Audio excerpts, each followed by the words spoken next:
Welcome to the next in our whiteboard series on the Reformation. Today, the first on the Radical Reformation.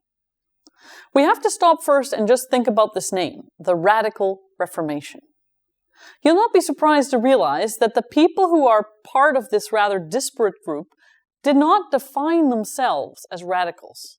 This was a name given to the movement from outside, and in fact from later historians, who were trying to find some kind of common label to bring together all sorts of different groups.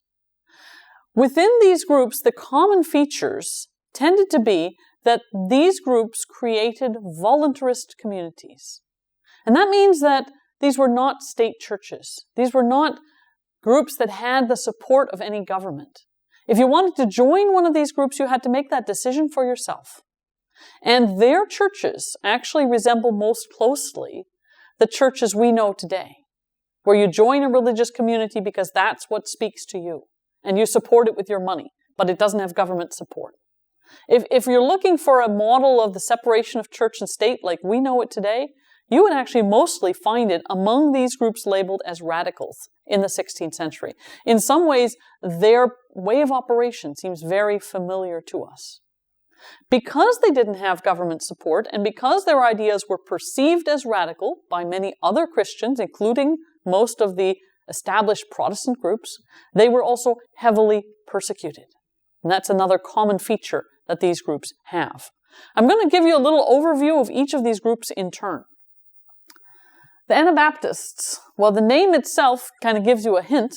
Their common feature was that they held to believers' baptism or adult baptism. They strongly rejected infant baptism. They said infant baptism is worthless. A child, a baby, cannot agree to anything, cannot make commitments to anything, cannot make a statement of faith. It's a washing. It does nothing. And they instead said the only mark of a true believer is that acceptance of the need to follow Christ, and that mark of that acceptance is the believer's baptism. So they held to that very, very strongly. Their other features depended on which group you looked at. Some Anabaptists were pacifist and rejected what they called the use of the sword. Others seemed to be quite okay with using force.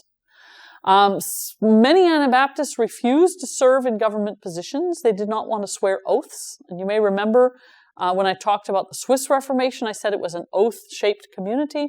Anabaptists tended not to like these because they didn't want to swear oaths. They were quite strong biblical literalists. And when Jesus said, "You shall not swear," they took that seriously, and they did not want to do that. So they might not serve as magistrates or judges. They definitely didn't necessarily want to be soldiers. So they had a lifestyle and a series of commitments that actually broke with a lot of the commitments of their peers and essentially put them outside the bounds of their own communities. Another selection among the radicals, another subgroup, would be the Spiritualists. These were very mystical folk who held to the immediate action of Christ on a human soul. So they didn't have churches, they didn't have pastors, they didn't have worship, communal worship.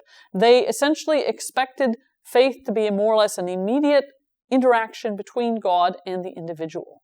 They were relatively few in number, generally fairly well off. You needed a lot of time on your hand to be a spiritualist. You had to spend your time seeking God in your mind and in your soul. By and large, they were tolerated because they didn't really create visible communities that could be focal points of opposition. The third group I want to talk about that's often included within the bigger label of radical is the Anti-Trinitarians. And from their name, you can guess as well, they were folks who did not believe that the Trinity was a biblical concept. In particular, they had issues with the idea that God was one in three, that there were three persons, the Father, the Son, and the Holy Spirit. And most often they were not convinced about the divinity of Christ. They also didn't think that the Holy Spirit was divine, but it was particularly the divinity of Christ that didn't work for them. They were strong monotheists, strongly holding to the unity of God. And in doing so, in rejecting the Trinity and in rejecting the divinity of Christ, they also put themselves at great risk because holding to the doctrine of the Trinity was a fundamental Christian doctrine at the time.